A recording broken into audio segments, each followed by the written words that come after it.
आज हम इस वीडियो में प्रधानमंत्री किसान संपदा योजना के बारे में जानेंगे।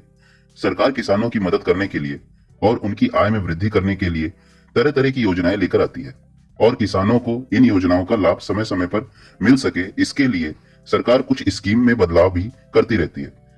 उन्हीं में से एक योजना है प्रधानमंत्री किसान संपदा योजना। इस योजना को लेकर गवर्नमेंट ने एक बहुत बड़ा ऐलान किया है, तो इसी के बारे में हम जानेंगे। तो आप लोग यहाँ पर देख सकते हैं प्रधानमंत्री किसान संपदा योजना।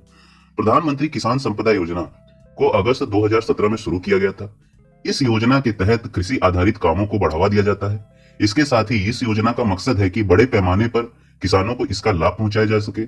सरकार ने इस योजना के तहत 4,600 करोड़ रुपए आवंटित कर इसकी अवधि को मार्च 2026 तक के लिए बढ़ा दिया है।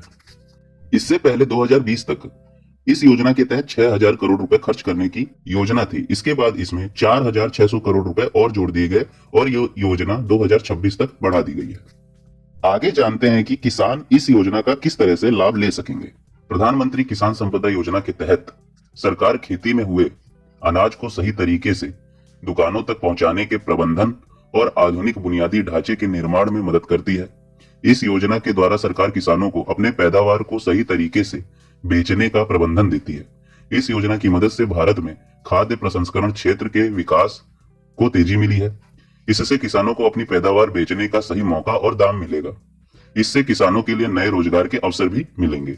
आपको बता दूं कि सरकार प्रधानमंत्री किसान संपदा योजना से अपना ये लक्ष्य पूरा करना चाहती है कि एक ऐसा डायरेक्ट रिटेल आउटलेट यानी फसल फार्म गेट बनाया जाए जिससे किसानों के खेत से अनाज जल्द से जल्द दुकानों तक पहुंचाया जा सके, जिससे सही मूल्य भी मिले और कृषि सेक्टर में होने वाली बर्बादी को भी कम किया जा सके और खाने की चीजों की प्रोसेसिंग की स्पीड को बढ़ाया जा सके, जिससे निर्यात को बढ़ावा मिलेगा।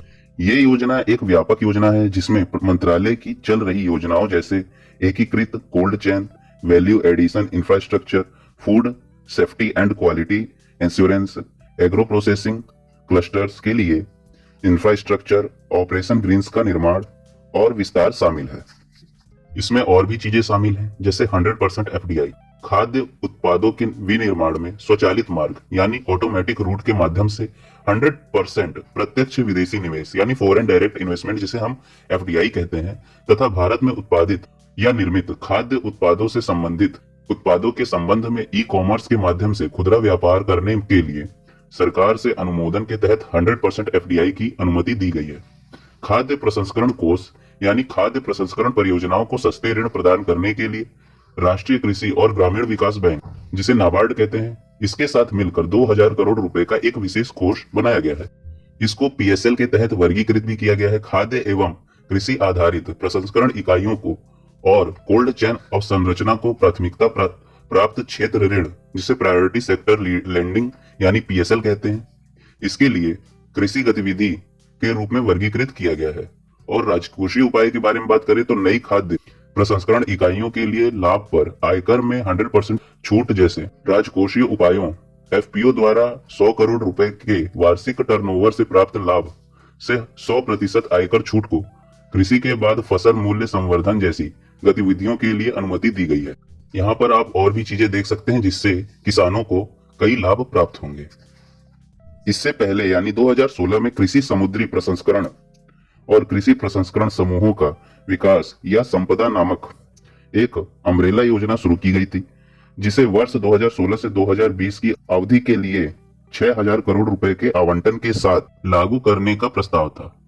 वर्ष 2017 में सरकार ने संपदा योजना नाम बदलकर प्रधानमंत्री किसान संपदा योजना कर दिया है।